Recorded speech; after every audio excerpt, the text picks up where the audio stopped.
Any particle that carries electric charge experiences the force of electromagnetism, but the force does not act directly between particles. Instead, nature chose to introduce intermediary. These are fields. In physics, a field is a dynamical quantity which takes a value at every point in space and time. So, field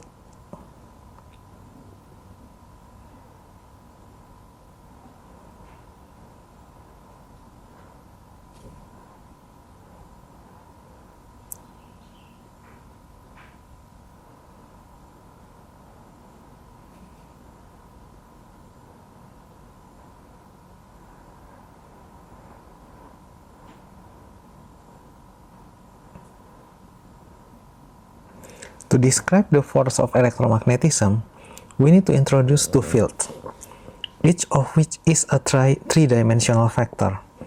They are called electric field E and magnetic field B.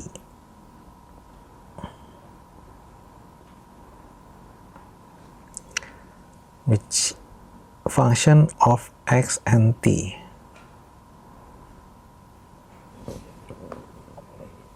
When we talk about a force in modern physics, we really mean an intricate interplay between particles and fields.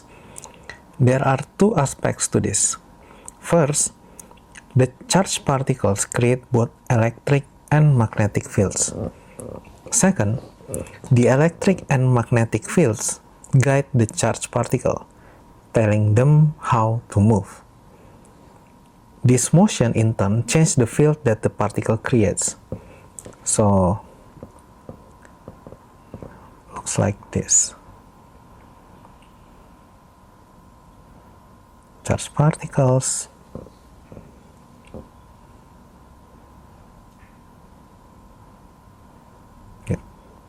E and B. We are left with a beautiful dance with the particles and field as two partners, each dictating the moves of the other. This dance between particles and fields provides a paradigm which all other forces in nature follows. It feels like there should be a deep reason that nature chose to introduce field associated to all the forces. And indeed, this approach does provide one overriding advantage. All interactions are local.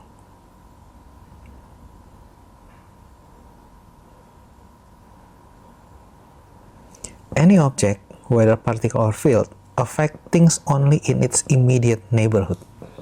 This influence can then propagate through the field to reach another point in space, but it does not do so instantaneously. It takes time for a particle in one part of space to influence a particle elsewhere. This lack of instantaneous interaction allows us to introduce forces which are compatible with the theory of special relativity, something that we will explore in more detail later. The purpose of this course is to provide mathematical description of the interplay between particles and electromagnetic fields. In fact, you already met one side of this dance. The position r t of a particle of charge q is dictated by the electric and magnetic fields through the Lorentz force law.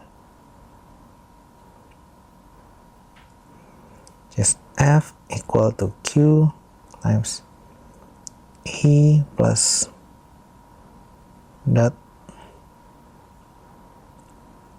cross B. The motion of the particle can then be determined through Newton's equation F equals mr double dot.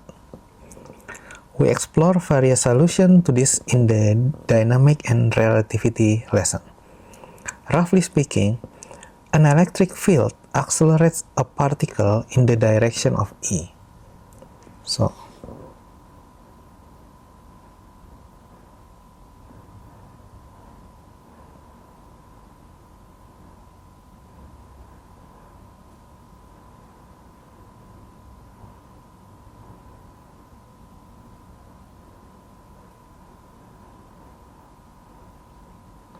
while a magnetic field causes a particle to move in circle in the plane perpendicular to B.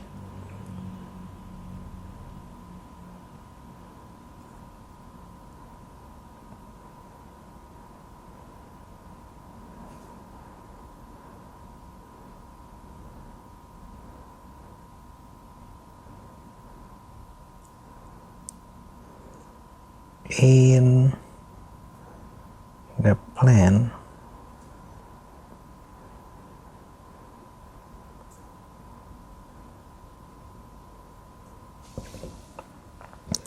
we can also write the Lorentz force law in terms of the charge distribution rho xt and the current density J xt. Now we talk in terms of the force density F xt, which is the force acting on a small volume at point X. Now the Lorentz force law read F equal rho E plus J cross B.